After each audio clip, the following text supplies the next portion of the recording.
Muy bien, ya se observa la pantalla. Sí, doctora, adelante. Muy bien, entonces, bueno, buenas tardes a todos. Hoy tendré el gusto de presentarles el caso clínico que elegí para compartirles el día de hoy. Pues espero sea de utilidad a todos y pues, bueno, voy a empezar con el caso. Pues para comenzar, pues datos generales de la paciente del caso. Tenía el nombre de Delmi Milosh. Su fecha de nacimiento era el 5 de mayo del año 2000. Por lo tanto tenía de 21 años, estado civil soltera, sexo femenino. Procedencia y residencia de Retaleu, escolaridad tercero primaria, religión católica y ocupación no refirió. Refirió que estaba buscando trabajo, pero no había encontrado, entonces refirió pues ninguna. Consultó debido a que presentó disnea de 12 horas de evolución. Ahora, la historia de la enfermedad actual de la paciente. Pues la paciente refirió que 4 días antes de consultar presentó astenia y adinamia, además de malestar general y mialgias generalizadas. 3 días antes de consultar refirió disuria y poliuria, además de fiebre no cuantificada con termómetro. Sin embargo, no consultó. 12 horas antes de llegar al hospital, inició con disnea moderada y taquipnea sin alivio y sin otros síntomas concomitantes. Debido a que estos síntomas no mejoraron, decidió consultar. Ahora, antecedentes importantes de la paciente. En cuanto a los antecedentes patológicos, familiares, el padre de la paciente era diabético, médicos importantes de la paciente, pues se le diagnosticó a los 19 años diabetes mellitus, nada más se le trató con metformina 850 miligramos cada 24 horas. Un dato importante respecto a esto es que pues, la paciente refirió que le diagnosticaron en una clínica cerca de su lugar de residencia y se lo diagnosticaron como diabetes mellitus tipo 2 y pues la paciente cuando se lo diagnosticaron tenía 19 años y pues con los antecedentes y la historia, los datos importantes de la paciente que pues no era obesa, no tenía, pues no era hipertensa, pues no llevaba una vida sedentaria, era más probable el diagnóstico de diabetes mellitus tipo 1, sin embargo se lo diagnosticaron como tipo 2 y por eso solo le dejaron metformina 850 miligramos cada 24 horas, lo cual es, como veremos más adelante del caso, pues es preocupante respecto a esta paciente. Eh, Doctora Marcela, voy a hacer un comentario ahí en relación a eso. sí, claro, doctor. Eh, Miren, pues, la paciente empezó con diagnóstico de diabetes mellitus a los 19 años. Ujú. Y claro, no es el paciente típico para pensar que tenga diabetes tipo 2. Sin embargo, los pacientes con diabetes tipo 1 empiezan con su problema a edades más tempranas. Más o menos un 10 o 15% de los pacientes con diabetes tipo 1 pueden empezar un poquito más tardíamente y asimismo, entre un 10 y 15% de los pacientes adolescentes que parecen tener un componente importante de resistencia a la insulina al momento del diagnóstico, terminan teniendo anticuerpos anti-GAD y anti-islotes. Entonces, hay un área gris ahí en esta edad, en el rango de la adolescencia y la juventud temprana, en el que no podemos descartar del todo ni que tenga una diabetes tipo 2 o con un componente metabólico de resistencia a la insulina importante o que tenga también autoinmunidad sobreagregada, que es lo que hubiésemos tenido que hacer idealmente con esta paciente cuando ya tuvimos la oportunidad de evaluarla, es medirle anticuerpos, antigar y antislote que sí se miden en el Hospital Roosevelt en el laboratorio de inmunología.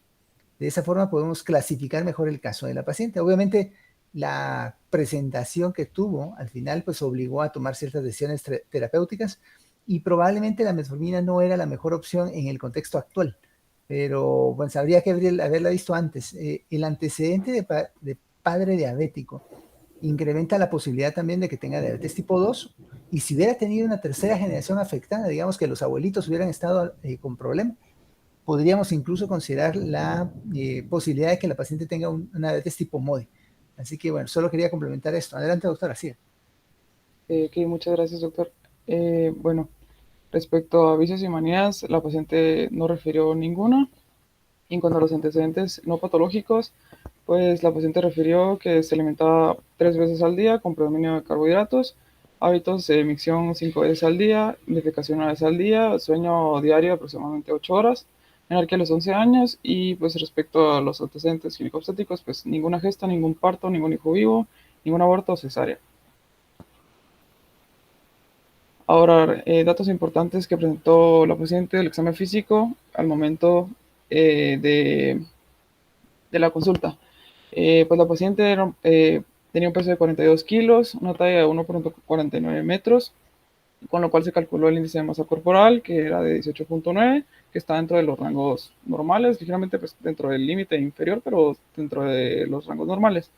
Temperatura de 37,1 grados Celsius, presión arterial 110/60 milímetros de mercurio, frecuencia cardíaca 130 latidos por minuto, respiratoria 38, saturando 92% y una glucometría inicial de 732 miligramos por decilitro.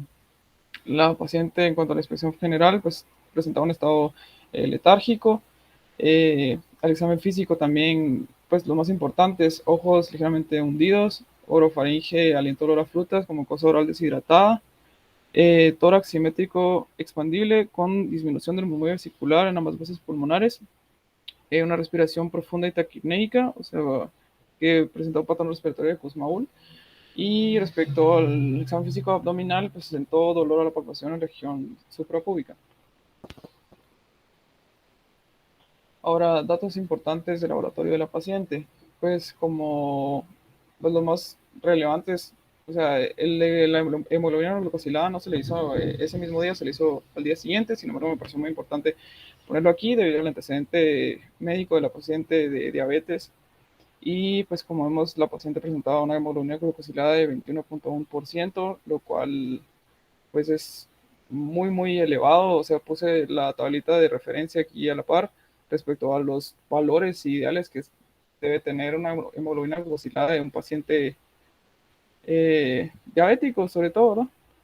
Y pues que idealmente se debe tener por debajo del 7%, como vemos en la tabla que tenemos ahí de referencia. Sin embargo, pues 21,1% es realmente muy elevado y como vemos, la paciente no tenía un control eh, idóneo de su glucemia, ¿verdad? Otros datos muy importantes, pues se le realizó una gasometría arterial el día de que se ingresó, bueno, antes de ingresarse, el día de que consultó, y como vemos datos importantes de la gasometría arterial, pues presentaba un pH sanguíneo bastante disminuido de 7,086 y como vemos los valores de referencia normales están de 7,35 a 7,45, porque la paciente estaba acidótica. Otros valores importantes, pues la paciente presentaba potasio ligeramente disminuido. Sin embargo, pues quería hacer énfasis aquí que los pacientes acidóticos y sobre todo con antecedentes de diabetes que uno sospecha de una cetoacidosis, es importante interpretar los valores electrolíticos corregidos, o sea, corregir los valores porque es muy importante tener un manejo de los trastornos hidroelectrolíticos de esos pacientes y sobre todo los valores de sodio y potasio pues pueden estar alterados, digamos, respecto a los niveles de leucemia y de pH. Por eso, por ejemplo, la paciente ahorita en este resultado de laboratorio presentaba un sodio de 130 milimoles por litro. Sin embargo, hay que corregir el sodio usando la fórmula de corrección de sodio respecto a la glucemia de la paciente. Y pues el sodio corregido de la paciente estaba en 133,92, que es, pues, sí, tal vez no es una gran diferencia, pero sí es necesario tomar en cuenta los valores corregidos para un correcto manejo de los pacientes. Igual respecto a los valores de potasio en los pacientes cetoacidóticos, pues es importante tomar en cuenta que el potasio en los pacientes cetoacidóticos puede pues, estar incluso dentro de los parámetros normales, pero en un estado real, o sea, el estado real del paciente puede que esté muy hipopotasémico. Entonces se debe tomar en cuenta que por cada 0,1%, perdón, por cada 0,1 de pH que baje, puede estar incluso 0,5 milimoles por litro subido el potasio. ¿Qué quiere decir con esto? Que, por ejemplo, la paciente que ahorita tiene pH de 7,086, que está, digamos, que 0,3 por debajo de los valores normales, puede que su potasio real esté incluso dentro del 2 milimoles por litro y no dentro de 3,4. Entonces puede que en realidad esté muy hipopotasémica y que dentro de los valores de laboratorio esté ligeramente hipopotasémica, y esto es importante tenerlo en cuenta respecto al manejo de cetoacidosis diabética que mencionaré también más adelante. Y otro dato importante de los gases arteriales, también para diagnosticar, digamos, la cetoacidosis, perdón, la acidosis metabólica, es importante también tener en cuenta el anion gap, que es la brecha aniónica, y que esta normalmente se debe encontrar dentro de un valor de 8 a 12 más o menos milimoles por litro, y la paciente presentaba uno de 15, lo cual está elevado. Entonces, la brecha aniónica elevada junto con el pH disminuido, pues se interpreta como una acidosis metabólica. Ahora, otros datos importantes de la paciente, pues se le hizo una prueba rápida de COVID, la cual salió positiva, y una tira de orina también que presentó leucocitos positivos, al igual que nitritos y proteínas. Y otra cosa muy importante, pues que presentó una glucosa con 3 cruces y cetonas 4 cruces en la tira de orina. También respecto a la hematología, solo que también bueno, la paciente presentó leucocitosis, ausencia de neutrófilos, incluso glóbulos rojos ligeramente aumentados. Solo quería mencionar aquí también que es importante en los pacientes, sobre todo en general, que estén deshidratados, que la paciente del examen físico presentó signos de deshidratación. Es importante tomar en cuenta que los pacientes deshidratados pueden presentar ligeramente alteraciones, por decirlo así, en los resultados de laboratorio, y entonces para una correcta interpretación se debe tomar en cuenta el estado clínico de los pacientes, que en este caso era deshidratado. Y bueno, en cuanto al listado de problemas, pues número uno, que es el que haré énfasis, pues, en el que he estado haciendo énfasis en este caso, pues la descompensación aguda de la diabetes con una cetoacidosis diabética. Y número dos, pues una neumonía viral por COVID-19, también una posible infección urinaria, que pues explicaré también eso un poco más adelante, y un trastorno hidroelectrolítico que posiblemente va ligado al resto del listado al resto de problemas en el listado de problemas, valga la redundancia, pero pues también lo puse en el listado porque es importante el manejo del trastorno hidroelectrolítico, perdón, respecto al resto del listado de problemas. Entonces, bueno, en cuanto al análisis y discusión, De acuerdo, de acuerdo. Espera, solo antes de que pase a este punto. ajá, Comentario con lo anterior. Ahorita en el Hospital Roosevelt, cualquier paciente que llegue con cetoacidosis diabética, cualquiera, piensen que tiene COVID, por favor. Esto en el pasado no era así. Generalmente los pacientes con cetoacidosis diabética que consultaban al hospital, pues llegaban en cetoacidosis porque ya eran conocidos por diabetes tipo 1 y no se estaban aplicando su tratamiento de forma correcta, o pacientes que tenían alguna condición que los complicaba, como una pancreatitis aguda, un infarto agudo del miocardio, una neumonía, una sepsis, cualquier otra situación que indujera una mayor desbalance en los requerimientos y aporte de insulina para estos casos. Pero en la actualidad, la frecuencia de cetoacidosis diabética como causa de descompensación severa en la emergencia es muy importante esto del COVID, así que por favor tenerlo mucho en cuenta. Y como bien ha dicho la doctora, ha recalcado de forma muy correcta en los comentarios en relación a la importancia del manejo hidroelectrolítico de los pacientes con cetoacidosis diabética o síndrome hiperosmolar, porque esencialmente el manejo gira alrededor de 3 ejes que ustedes van a ver ahorita que la doctora nos presente. Uno es la hidratación correcta, la reposición electrolítica y el aporte de insulina. Así que sigamos, doctora Aroles. Muchas gracias. bien, doctor, gracias. Bueno, entonces voy a proseguir con el análisis y discusión. Datos importantes es los objetivos, pues la paciente que presentó astenia, dinamia, malestar general, fiebre y poliuria. Datos objetivos, pues la paciente se presentó letárgica, taquipnéica, con patrón respiratorio de Kussmaul, taquicárdica, con una glucometría elevada, pH arterial acidótico de 7.086 y con cuerpos cetónicos presentes en la orina. Todo esto pues nos debe orientar, sobre todo pues con el antecedente médico de la paciente de diabetes, pues a una cetoacidosis diabética. Ahora quise poner esta tablita aquí porque el principal diagnóstico diferencial de la cetoacidosis diabética es el estado hiperglicémico hiperosmolar. Entonces, pues lo quise poner aquí para tener de referencia y pues compartirles aquí a todos como las diferencias entre una y otra, y pues como los valores que más importantes a tener en cuenta a la hora de diferenciar entre, como les decía, entre cetoacidosis y el estado hiperglicémico hiperosmolar. Entonces, En primer lugar, pues no, no es como bueno, hay valores que son bastante variables, por ejemplo, la glucometría o la glucosa en sangre.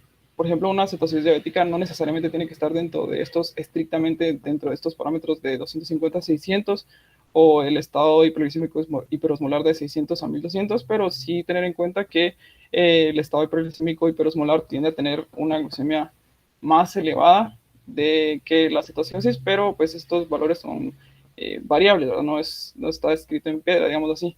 Ahora, otra cosa importante, la osmolaridad, pues hay que tenerlo muy en cuenta porque evidentemente, como su mismo nombre indica, el estado hiperglicémico y hiperosmolar, pues va a presentar una osmolaridad plasmática mucho más elevada que la cetosis para tomarla en cuenta a la hora del diagnóstico diferencial, al igual que las cetonas plasmáticas, eh, sobre todo por la presencia de acetocetato y beta-hidroxibutirato, pues la cetoacidosis va a presentar acetonas plasmáticas mucho más elevadas que el estado hiperglicémico hiperosmolar. Y pues evidentemente el pH arterial, otro dato muy importante, pues en la cetoacidosis obviamente va a estar disminuido y el estado hiperglicémico hiperosmolar no. Y otro dato importante a la hora del diagnóstico de diferencial es el desequilibrio aniónico, que como le decía en los datos de laboratorio de los gases arteriales, pues ahí aparece como anion gap, que es la brecha aniónica, que es también, como le decía en la interpretación de la gasometría arterial, que esta normalmente va a estar elevada, entonces algo importante pues para tenerlo en cuenta, ¿no? Y bueno, en cuanto al manejo de la cetosis diabética, pues datos importantes. En primer lugar, un correcto manejo es obviamente pues confirmar el diagnóstico, ¿verdad? En primer lugar, pues los pacientes van a presentar glucemia elevada, cetonas séricas positivas, como decía, y una acidosis metabólica. Eh, Se debe dar ingreso al hospital, sobre todo, pues esto puede tener un desenlace fatal si no si tiene un correcto manejo, ¿verdad? Entonces, por eso es importante tener en cuenta también que si el pH baja por debajo de 7, puede necesitar el paciente o la paciente en este caso un ingreso a unidad de cuidados intensivos. Tercero, valorar los electrolitos séricos, como mencionaba, sobre todo potasio, sodio, magnesio, cloruro y fosfato, y con los valores corregidos, como había mencionado anteriormente. También el estado ácido básico, como mencionaba también, pues, el pH, el bicarbonato, la presión parcial de dióxido de carbono y beta-hidroxibutirato. Y también manejar, ¿cómo se llama? Perdón, me trabé aquí. Tener un control de la función renal, valorando siempre la creatinina y la excreción urinaria. También muy importante reemplazar líquidos, sobre todo en las primeras de 1 a 3 horas, 2 a 3 litros de solución salina al 0.9%. También la administración de insulina de acción corta, pues intravenosa, más o menos calculada 0.1 unidades por kilo. Eh, Muy importante también tener en cuenta el peso de los pacientes para no sobrepasarnos con las dosis. También si la concentración sérica inicial del potasio es también muy importante, por eso lo mencionaba en la interpretación de laboratorio, es que hay que tener en cuenta a la hora de la administración de insulina de la concentración sérica de potasio, ya que se debe corregir primero el potasio antes de la administración de insulina si ésta se encuentra por debajo de 3.3 milimoles litro, porque si se administra primero la insulina antes de corregir el potasio, pues esto puede agravar la condición de hipopotasemia y como sabemos, pues eso puede repercutir muy gravemente en la salud de la paciente. Otra cosa importante, pues valorar al paciente, sobre todo la causa desencadenante, como mencionaba el doctor, por eso puse en los datos más importantes, pues la prueba de COVID positiva, no solo pues porque es importante para el manejo total del paciente, que también el manejo de COVID, sino también que en los pacientes cetoacidóticos hay que tener un correcto manejo de la causa desencadenante, ya que pues si corregimos el estado cetoacidótico, pero no corregimos la causa que desencadenó la cetoacidosis, pues el paciente puede recaer y como mencionaba, pues si no se tiene un correcto manejo puede tener un desenlace fatal, pues siempre es muy importante, obviamente, tener un control de las causas desencadenantes, que en este caso podría ser eh, la infección neumónica de COVID, eh, y también el manejo, ay, perdón, de la diabetes, o sea, que la paciente presentaba un manejo insuficiente o de la medicación o no presentaba un, un correcto manejo de su diabetes, entonces es importante tenerlo en cuenta a la hora del manejo de cetocidosis.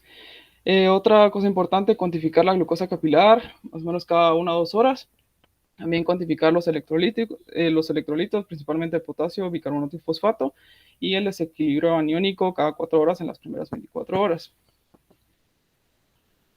Otras cosas importantes, también vigilar los signos vitales, más el ingreso y egreso de líquidos cada 1 a 4 horas, para tampoco sobrehidratar a los pacientes. También reemplazar el potasio, como mencionaba, importante la corrección del potasio a la hora de la interpretación de laboratorios. Continuar con las indicaciones anteriores hasta la estabilización de la paciente y sobre todo cuando se haya resuelto el estado acidótico. Y también importante la administración de insulina de acción prolongada tan pronto como él o la paciente vuelvan a consumir alimentos. Y ahora pues quería mencionar aquí pues los datos más importantes pues quise compartirles aquí respecto a la cetocidosis diabética. Pues algo así, pues muy resumido, ¿no? La cetosis diabética pues, es una complicación metabólica aguda que se caracteriza por hiperglucemia, hipercetonemia y acidosis metabólica. La hiperglucemia causa diuresis osmótica con pérdida significativa de líquidos y electrolitos y se identifica con mayor frecuencia en pacientes con diabetes mellitus tipo 1. No es, o sea, también se puede presentar los diabetes mellitus tipo 2, sin embargo, pues es más común la tipo 1, entonces tomar en cuenta, o sea, es importante tomar en cuenta esto. Provoca náuseas, vómitos y olor abdominal que pueden progresar además celebrar el coma y la muerte, como mencionaba, entonces es importante el manejo de estos pacientes para que no tenga un desenlace, pues, muy negativo para los pacientes, ¿no? También se diagnostica a través de la detección de hipercetonemia y acidosis metabólica con brecha iónica en presencia de hiperglucemia, lo que mencionaba antes. Y el tratamiento consiste sobre todo en la expansión de volumen, la reposición de insulina y prevención de la hipopotasemia. Y una pues breve revisión bibliográfica, pues bueno, es lo que he mencionado hasta el momento, pero pues los datos importantes, que la citocidosis diabética pues, es una complicación aguda y las más frecuentes de la diabetes son la que mencionaba antes, la citocidosis diabética y el estado hiperglucémico y hiperosmolar. Entonces siempre tener en cuenta esto a la hora de la compensación de los pacientes con antecedente médico de diabetes.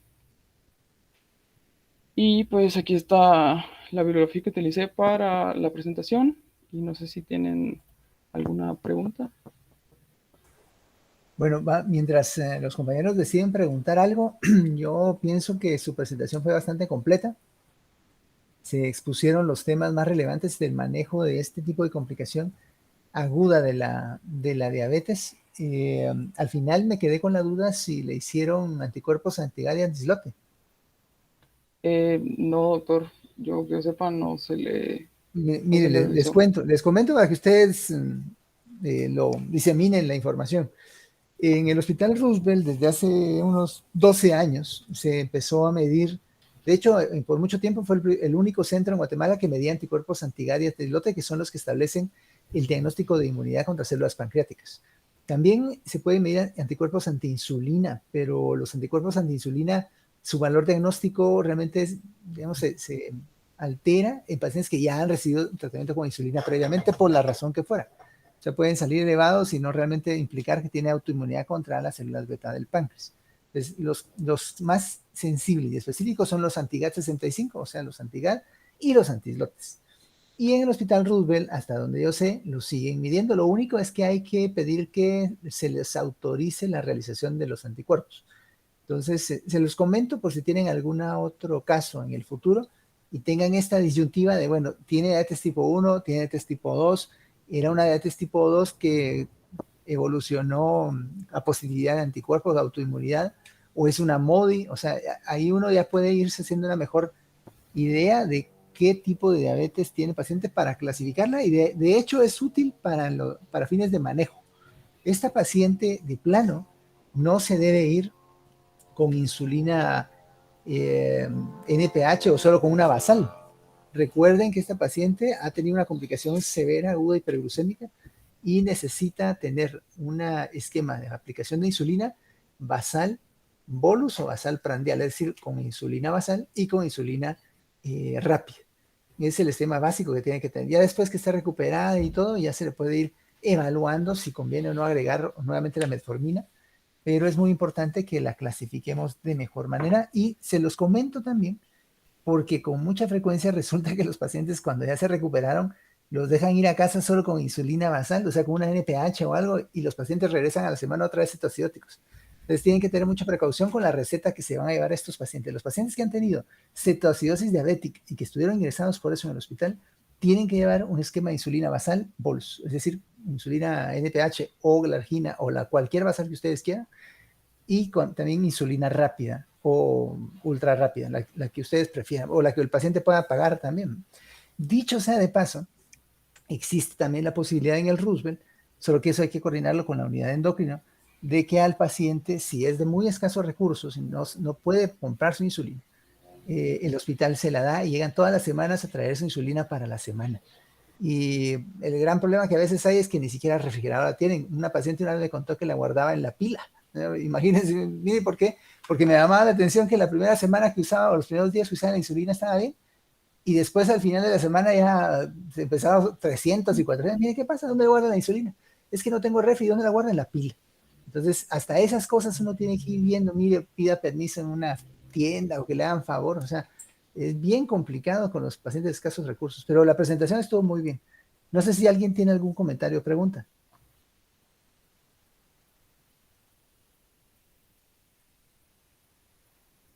Bueno, de no ser así, vamos ahora con Ricardo, por favor. Presente su caso. Gracias, doctora Álvarez, muy amable. Bueno, doctor, gracias. Ahorita voy a presentar. Bueno, ahorita presento mi pantalla.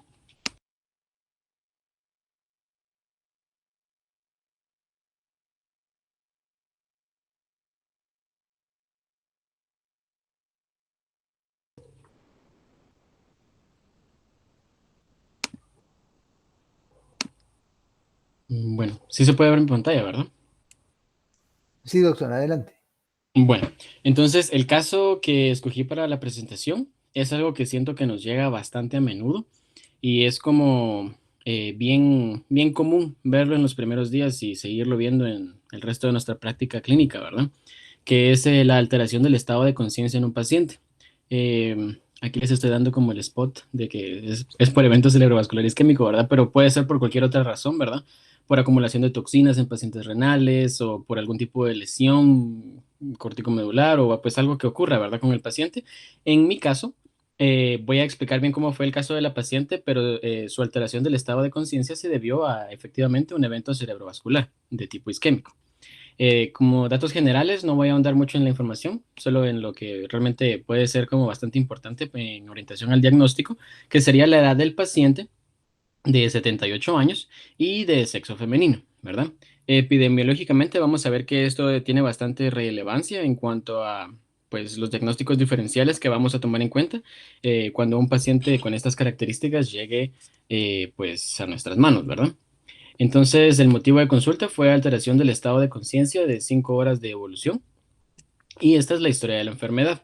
Es bastante corta porque ya tenía prácticamente el diagnóstico incluido, pero dice que el hijo de la paciente refiere que aproximadamente a las 7 p.m. inicia con alteración del estado de conciencia asociado a, y aquí está como la primera pista, ¿verdad? Desviación de la comisura labial hacia el lado izquierdo y habla incoherente.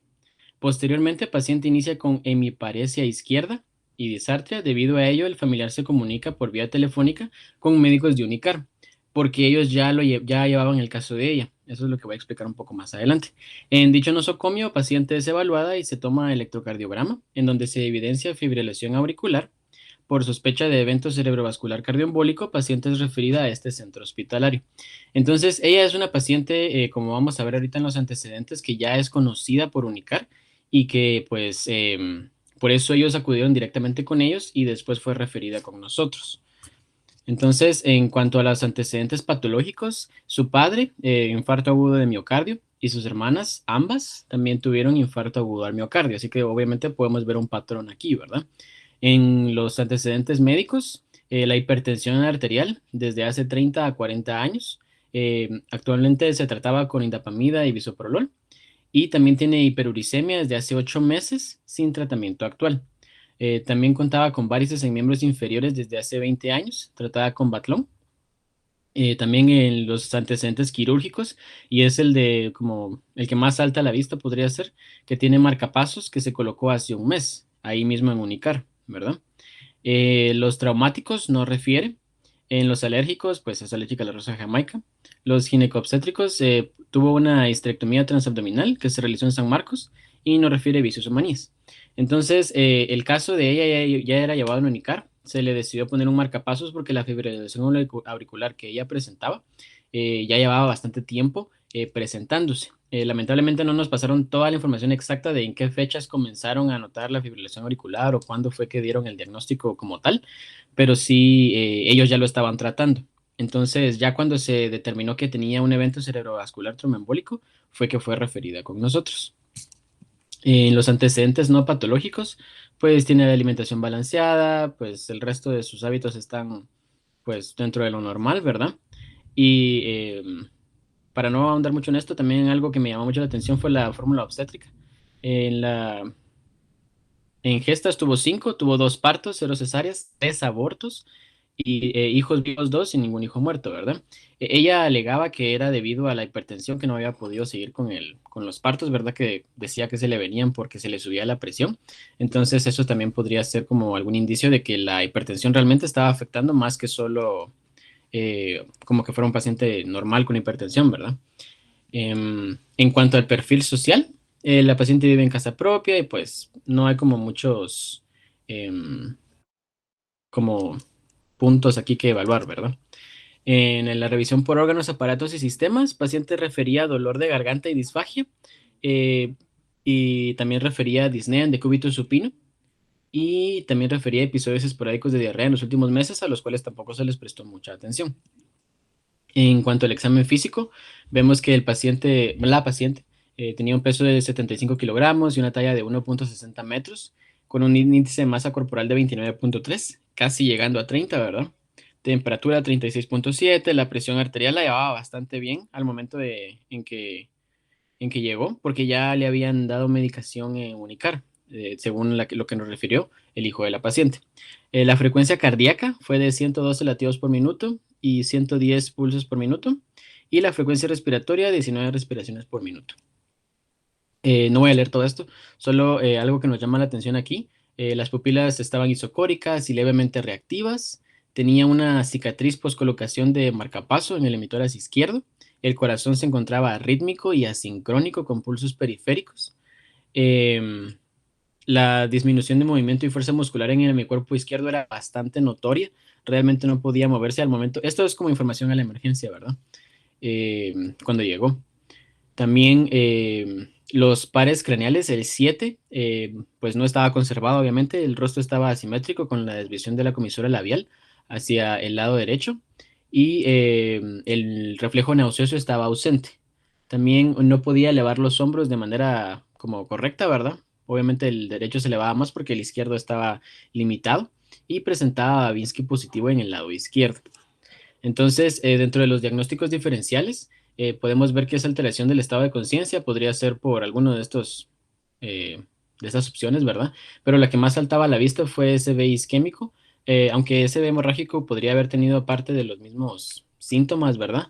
Debido em, a su fibrilación auricular y a la posibilidad de que existiera algún trombo, ¿verdad? Fue que se pensó en un SB isquémico. También se había pensado en un episodio hipóxico anóxico, ¿verdad? Secundario a una hipoglucemia, pero como no tenía el antecedente de diabetes, al final no fue algo que realmente saltara a la vista, o tampoco tenía ningún antecedente de cáncer, ¿verdad? Para pensar en un tumor intracraneal. Dentro de las impresiones clínicas, ¿verdad? La paciente, recordemos que tenía 78 años, y entonces ya se hicieron los exámenes que vamos a ver más adelante, y la alteración de conciencia se atribuyó secundaria a un evento cerebrovascular isquémico. También teníamos que pensar que tenía todavía la fibrilación auricular. En este caso era de una fibrilación auricular de respuesta ventricular rápida. Obviamente tenía la cardiopatía, y además de eso tenía falla renal porque el BUN lo tenía elevado, ¿verdad? Que vamos a ver ahorita en los laboratorios. Entonces, en el listado de problemas, primero teníamos que tratar el SB isquémico, ¿verdad? Que era lo que estaba causando la alteración de conciencia. Y segundo, la arritmia cardíaca, que en este caso, si no se trataba, ¿verdad? Que vamos a ver más adelante con una escala que se utiliza para ver el riesgo, ¿verdad? De un posible evento cerebrovascular, pues podía volver a ocurrir otro, ¿verdad? También tenía la falla renal, ay, la parestesia del miembro superior e inferior izquierdo, la hemiparesia, perdón. También la hipertensión arterial y por último el antecedente de infarto agudo de miocardio, que todo apunta pues, la afección cardíaca que causó el evento cerebrovascular. Esta es la escala que les comentaba, la escala de Chats-Basque que habíamos visto, ¿verdad? En este caso, la paciente ya tenía más de 75 años, ¿verdad? Entonces, si se dan cuenta, ya solo con eso, ya tiene 2 puntos, ¿verdad? Aparte ella alegaba que también, bueno, su familia decía que ella había tenido pequeños eventos del mismo tipo, pero no tan fuertes, pero nunca les pusieron atención porque vivían muy lejos, literalmente vivían en la playa en Jutiapa, pero no le habían puesto mucha atención porque se aliviaba en 1 o 2 días, ¿verdad? Entonces, también podría ser positivo, ¿verdad? Em, y si se dan cuenta también en el sexo femenino, también se debe tomar en cuenta en cuanto a esta escala para ver el riesgo, ¿verdad? De un tromboembolismo. Dependiendo del puntaje que tenga nuestro paciente, es que vamos a ver el porcentaje de riesgo de ictus, que aunque sea como que 3.2, ¿verdad? Es bastante elevado, no debería estar así, ¿verdad? Y de acuerdo a ese mismo puntaje, se ve el riesgo, ¿verdad? Si son 2 o más puntos, ¿verdad? Que sería el caso de nuestra paciente, tiene un riesgo moderado o alto, por lo que el tratamiento se va a dar con anticoagulantes orales y entre ellos el dabigatran y el rivaroxaban, o el rivaroxaban, que es el que la paciente tomaba, ¿verdad? O la warfarina bien controlada con un INR entre 2.0 a 3,0. Estos son los exámenes de laboratorio eh, que podemos ver aquí, ¿verdad? Tenía el recuento de células blancas en 9.11, los neutrófilos en un 71%, los linfocitos en 18%, la hemoglobina la tenía en 15.20 y el hematocrito en 40.30, ¿verdad? Está elevado. Las plaquetas estaban en 263,000 y eso fue también algo que nos dio, ¿verdad? La pauta de que no podría ser un evento hemorrágico, ¿verdad? Porque no tenía ninguna afectación de plaquetas. La química sanguínea, la glucosa en sangre estaba en 110, la creatinina en 1.82 y aquí está el nitrógeno de urea en sangre que estaba muy elevado, estaba en 45.3 y el sodio en 137 y el potasio en 4.0 que estaban bien, ¿verdad? Los tiempos de coagulación, el tiempo de protomina en 10.9 segundos, el INR en 0.99 y el TPT en 27.3 segundos. De fibrinógeno tenía 230, el rango que nos dieron, ¿verdad? De 230 a 580 miligramos por decilitro. Solo, doctor, antes de que pase acá, voy a Ajá. comentar algo en relación a lo que dijo. Miren, esta paciente, por todo lo que nos ha comentado, todo, la edad, la historia, los problemas de base, lo que se le hizo ahí en Unicar, todo, tenía un riesgo muy alto de fenómenos cardioembólicos, ¿sí? Ahora, solo me llamó la atención un comentario que hizo de que había, por las plaquetas normales, el riesgo de que sangrara era muy bajo o, bueno, o no era importante. Aquí tal vez no sea tanto por las plaquetas, sino que recuerden que cualquier paciente que esté tomando una terapia anticoagulante puede tener eventos hemorrágicos mayores y menores también. ¿Cómo se definen los menores? Son eventos en los cuales hay hematuria, pero no descompensa a la paciente, hay anemia, pero no descompensa a la paciente, hay guayaco positivo, pero no descompensa a la paciente, y los mayores son cualquier evento hemorrágico que descompense a la paciente. Un SB hemorrágico, un sangrado gastrointestinal, una hematuria con descompensación, o sea, ese tipo de situaciones pueden suceder.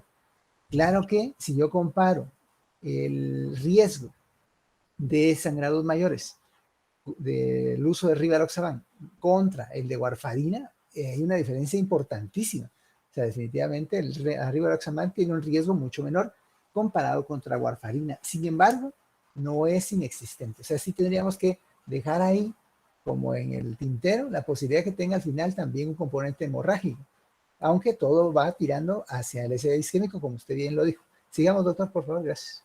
Gracias.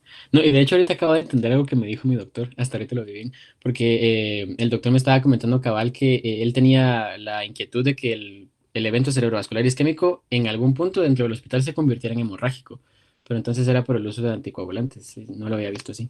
Eso y por la extensión del sangrado, también, si es un sangrado, perdón, por la extensión de la isquemia. Si es una isquemia muy Ujú, grande, puede virar hacia sangrado también. ujú. Sí, ahorita vamos a ver en la TAC que aquí tengo. Ah, bueno, entonces para que miremos un poquito de lo que ocasionó, ¿verdad? El evento cerebrovascular, en este caso fue la fibrilación auricular. Recordemos que esta es la arritmia más frecuente en la práctica clínica.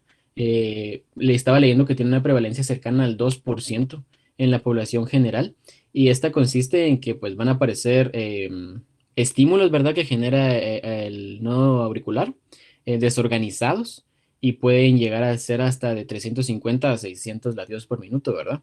Y estas frecuencias elevadas van a generar pérdida de la contracción de las aurículas y por lo tanto éstasis en la sangre, ¿verdad? Y esto va a favorecer la aparición de trombos y eso va a aumentar increíblemente el riesgo de tromboembolismos, ¿verdad?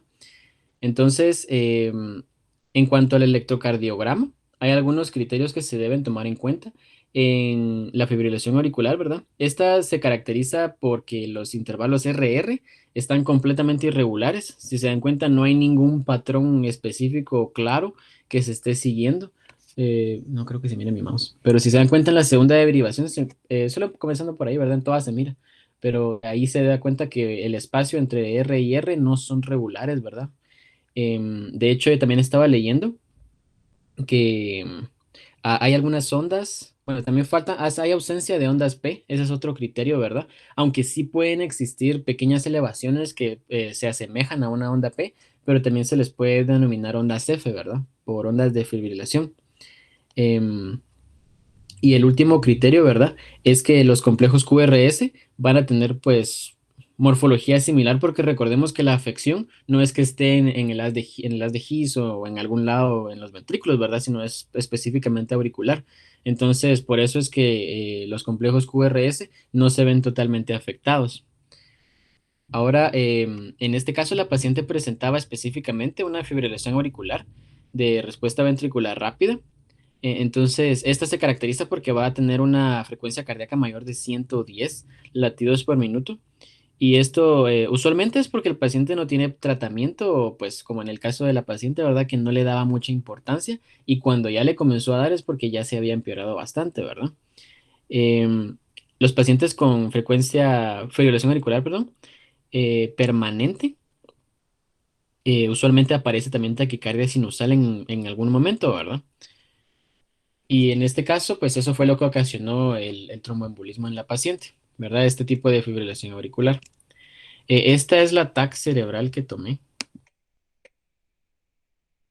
Ahí se puede ver del lado izquierdo.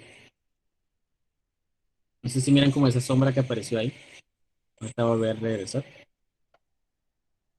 Que sería el área afectada, ¿verdad? Regrese otra vez, regrese otra vez.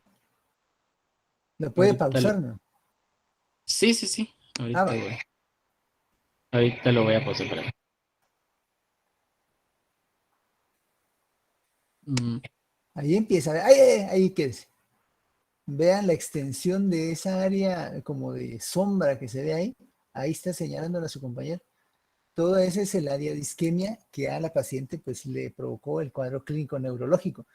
Es un área muy grande y precisamente por eso creo que su médico residente o jefe, no sé quién era el que le estaba diciendo, eh, se preocupaba porque el sangrado, perdón, la isquemia no se fuera a convertir en un sangrado intraparenquimatorio, porque realmente es una isquemia muy grande. Dentro de los factores que pueden incrementar el riesgo de que esto situación trastorne hacia algo hemorrágico, pues obviamente el anticoagulante, pero más el uso de estatinas a dosis altas. Cuando ustedes usan atorvastatina 80 miligramos al día, en este contexto, el riesgo de viraje a sangrado es muy alto. Por lo mismo hay que ser muy cautelosos si van a utilizar dosis altas de estatinas para este tipo de pacientes, que de hecho hay que usarlas también. Sigamos, doctor. gracias. Y también, bueno, esta fue la primera que se le tomó, ¿verdad? Cuando ingresó al servicio. Y después se le tomó una segunda, control al 48 horas, específicamente para ver si no se había convertido en un evento hemorrágico, ¿verdad? Y este fue lo que vimos.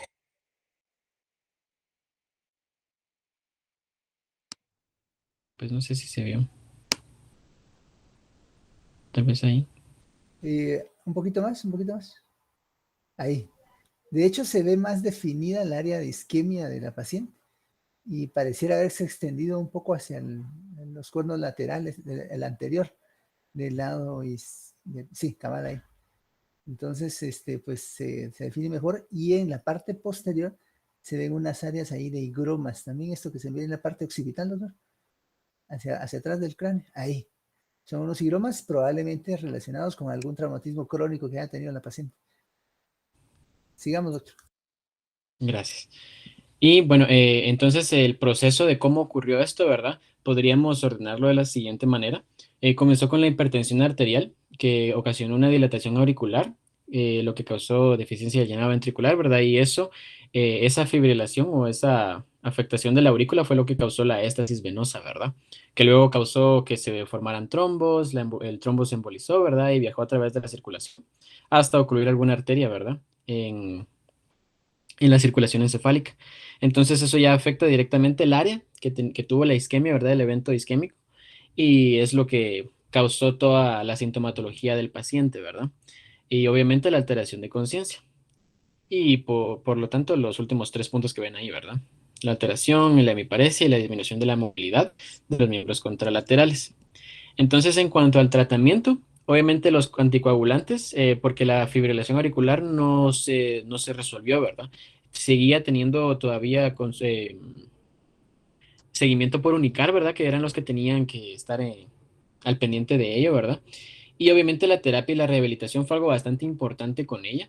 El departamento de rehabilitación le llegaba a hacer como masajes y movimientos especiales en el lado afectado, ¿verdad? Y fue recuperando bastante bien la fuerza a pesar de la extensión del área de isquemia, ¿verdad? Ella recuperó mucho su movilidad y a los 4 días ya tenía bastante recuperada, tal vez un 60% de la fuerza que originalmente tenía en ese brazo, ¿verdad? Y también tuvo alimentación por medio de sonda nasogástrica por el mismo hecho de que no podía masticar bien. Igual tuvo terapia con eso de intentar masticar poco a poco, ¿verdad? Y la evolución de la paciente fue bastante buena. La familia estaba bastante agradecida y pues obviamente el seguimiento de la fibrilación auricular como tal se dio con Unicar, pero el evento como tal no pasó a más, ¿verdad? No hubo ninguna complicación extra después de que ingresó al centro hospitalario y la verdad fue un caso bastante exitoso, siento yo. Esta es la bibliografía que utilicé para fundamentar los conceptos, ¿verdad? Y pues eso sería todo. Pues excelente, buena presentación, la información muy completa y precisa al tema que discutimos.